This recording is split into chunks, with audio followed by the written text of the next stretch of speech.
اعوذ باللہ من الشیطان الرجیم بسم اللہ الرحمن الرحیم اللہم صلی علی محمد و علی آل محمد۔ اللہ جل شانہ کا بے حساب کرم احسان اس ذات کا کہ جس نے ایک دفعہ پھر قرآن مجید سمجھنے کے لیے یہاں پہ ہمیں اکٹھا کر دیا۔ آج ہم انشاءاللہ 5واں پارہ سورہ النساء کی آیت نمبر 83 سے اپنا سبق شروع کریں گے۔ سورہ النساء آیت نمبر 83۔ اعوذ باللہ من الشیطان الرجیم بسم اللہ الرحمن الرحیم وَإِذَا جَاءَهُمْ أَمْرٌ مِّنَ الْأَمْنِ أَوِ الْخَوْفِ أَذَاعُوا بِهِ وَلَوْ رُدُّوهُ إِلَى الرَّسُولِ وَإِلَى أُولِي الْأَمْرِ مِنْهُمْ لَعَلِمَهُ الَّذِينَ يَسْتَنبِطُونَهُ مِنْهُمْ وَلَوْلَا فَضْلُ اللَّهِ عَلَيْكُمْ وَرَحْمَتُهُ لَاتَّبَعْتُمُ الشَّيْطَانَ إِلَّا قَلِيلًا۔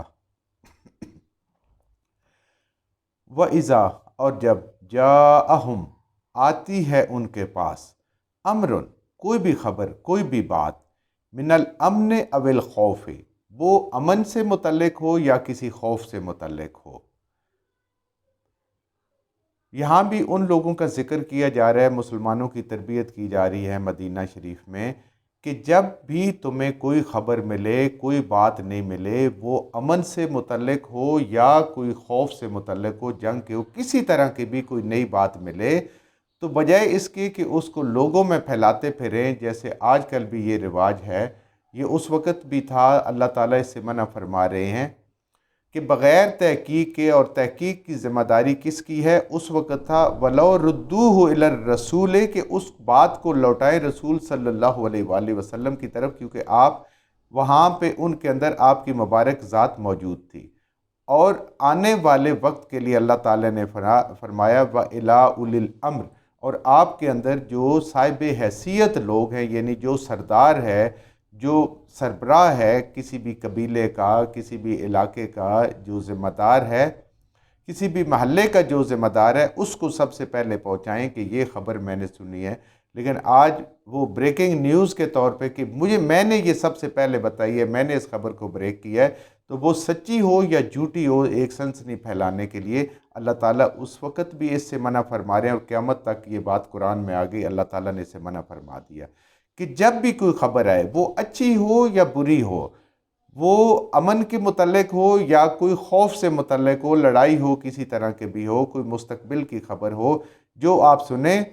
وَلَوْ رُدُّوهُ اس کو لوٹانا ہے الی الرسول رسول صلی اللہ علیہ وآلہ وسلم کی طرف، اور وہ پھر جیسے مناسب ہوں اس کے بارے میں حکم فرمائیں گے کہ یہ خبر صحیح ہے، یہ خبر غلط ہے، یا یہ اصل خبر کیا ہے۔ وَإِلَىٰ أُولِي الْأَمْرِ اور اگر آپ صلی اللہ علیہ وآلہ وسلم کی مبارک ذات موجود ہیں، آپ کہیں دور ہیں یا آج کا دور ہے، تو پھر اپنے کسی بھی عقل مند جو ذمہ دار آدمی ہے، محلے کا، گلی کا، شہر کا، دیہات کا، اس کو پہنچانی ہے، منہم جو تم میں سے ہیں، لَعَلِمَهُ الَّذِينَ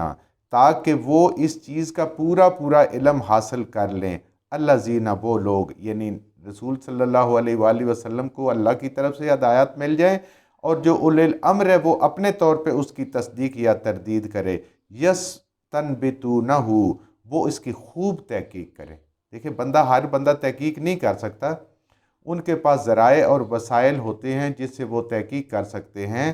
تو وہ یستنبطونہ کہ وہ اس کی خوب تحقیق کر لیں، منہم ان میں سے۔ جب بھی کوئی خبر آئے، کوئی بھی خبر ہو، تو اس کو بریکنگ نیوز کے طور پہ نہ لوگوں میں چلا دیں، بلکہ اس کو صاحب جو اقتدار لوگ ہیں ان تک پہنچائیں، اور وہ اپنے ذرائع سے اس کی تصدیق تردید کر کے پھر اس کے بعد لوگوں میں بتائیں۔ ان کو بھی دیکھیں فوراً ماننے کی اجازت نہیں ہے، انہوں نے بھی اس کی تحقیق کرنی ہے کہ بات صحیح ہے، تو پھر اس کو آگے لوگوں تک جس طریقے سے پہنچانا ہے اس کو پہنچائیں۔ یہ آج بھی حکم ہے اور اس وقت بھی حکم ہے۔ کتنی خلاف ورزی آج اس حکم کی ہو رہی ہے، یہ ہم اپنے معاشرے میں چاروں طرف دیکھتے ہیں۔ اپنے پاس سے چیزیں بنا لیتے ہیں، خبر تو ضرورت نہیں ہوتی، تھوڑی سی بات ہوتی ہے، باقی ہم خود بنا کے اس کو کیا سے کیا بنا کے اس کو لوگوں کے سامنے پیش کر دیتے ہیں، اور تاکہ پتہ چلے یہ بات مجھے سب سے پہلے پتہ تھی۔ بس یہ ایک چیز انسان کو لے کے بیٹھ گئی ہے، اور اللہ تعالیٰ کے اس حکم کی اور قرآن کے حکم کی خلاف ورزی ہم کر لیتے ہیں۔ وَلَوْلَا فَضْلُ اللَّهِ عَلَيْكُمْ وَرَحْمَتُهُ اگر تم سب پر اللہ کا فضل نہ ہوتا اور اللہ کی رحمت نہ ہوتی۔ اللہ کا فضل کیا ہوتا ہے؟ انسان کی حیثیت سے بڑھ کے اللہ تعالیٰ کی مہربانیاں اور برکتیں، یہ اللہ کا فضل ہوتا ہے۔ جس کا وہ حقدار نہیں ہوتا اس سے زیادہ اللہ تعالیٰ اس پہ مہربان ہوتا ہے، اور اللہ کی رحمت ہوتی ہے۔ وہ اللہ تعالیٰ گناہوں کو ڈھانپ دیتے ہیں، غلطیوں کو ڈھانپ دیتے ہیں، اللہ کی رحمت ہوتی ہے۔ تھوڑی چیز جو نیکی کی بھلائی کی ہوتی ہے، اللہ اس خیر کو عام فرما دیتے ہیں اور برائی کی چیزوں کو روکتے ہیں۔ اگر یہ اللہ کی رحمت اور اللہ کا فضل نہ انسانیت پہ ہوتا، لَاتَّبَعْتُمُ الشَّیْطَانَ، تو سارے شیطان کی پیروی پہ چل پڑتے، الا قلیلا، بہت تھوڑے لوگوں کو چھوڑ کر۔ بہت تھوڑے لوگ عقل سے سوچتے، شعور کرتے، اللہ کے حکم کی طرف سوچتے، ورنہ زیادہ تر کو شیطان اپنے راستے پہ لگا لیتا۔ یہ اگر شیطان کے راستے سے ہم بچے ہوئے ہیں تو یہ اللہ کی مہربانی، اللہ کا فضل اور اللہ کی رحمت ہے۔ اس میں اپنی کوئی عقل، علم، کوئی کمال کسی بھی انسان کا نہیں ہے، یہ اللہ کی رہنمائی ہے۔ فقاتل فی سبیل اللہ، اور قتال کر لو، لڑو، جہاد کرو اللہ کے راستے میں۔ یہ بار بار آتا ہے کہ جب بھی قتال کرنا ہے، جہاد کرنا ہے، صرف اور صرف دین کی سربلندی کے لیے، اقامت دین کے لیے، صرف اللہ کے لیے۔ اس کے علاوہ نہ اپنی بہادری کا مقصد، نہ اپنی قبیلے کی بہادری کا مقصد، نہ کوئی اور ہے کہ رہتی دنیا تک میرے نام پہ قبروں پہ کتبے لگیں، اس کے لیے نہیں ہے۔ لا تکلف نفسا، اور نہیں خود، اور پہلے آپ خود مکلف ہیں، الا نفس کا، اے نبی کریم صلی اللہ علیہ وسلم آپ۔ اللہ اپنے حبیب صلی اللہ علیہ وآلہ وسلم سے فرما رہے ہیں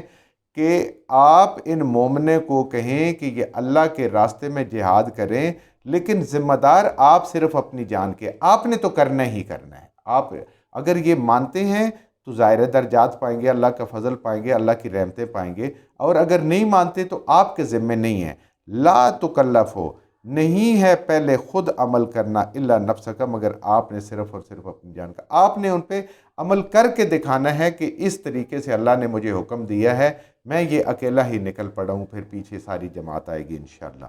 وَحَرِّصِ الْمُؤْمِنِينَ، اور مسلمانوں کو رغبت دلانی ہے، خود آپ نے عمل کر کے مسلمانوں کو رغبت دلانی ہے۔ جب آپ کو دیکھیں گے تو پھر مسلمان بھی دیکھیں گے کہ یہ بہت بڑی درجے والی چیز ہے، بہت اعلیٰ کام ہے، اللہ کے راستے میں جان دینا، قتال کرنا۔ عَسَى اللَّهُ، ان قریب اللہ، انشاءاللہ بہت جلدی اللہ، اَن يُكَفَّ بَأْسَ الَّذِينَ كَفَرُوا، اللہ بند کر دے گا لڑائیاں ان لوگوں کے ساتھ جو کافر ہیں۔ جیسے نبی کریم صلی اللہ علیہ وآلہ وسلم نے غزوہ خندق کے بعد فرمایا تھا نا کہ اب یہ ان کا آخری ہمارے اوپر حملہ ہے، اس کے بعد ہم آگے بڑھ کے کفر کو روکیں گے اور اللہ کے دین کو بلند کریں گے، اللہ کے نام کو بلند کریں گے، اب اس کے بعد یہ نہیں آئیں گے۔ اور بالکل ایسے دیکھیں وہ پیشین گوئی حرف برف ہوئی کہ اس کے بعد فتح مکہ میں مسلمان گئے، صلح حدیبیہ میں مسلمان گئے، جتنی اس کے بعد بھی جنگیں ہوئیں، جو غزوات ہوئے، اس میں مسلمان آگے بڑھ کے گئے۔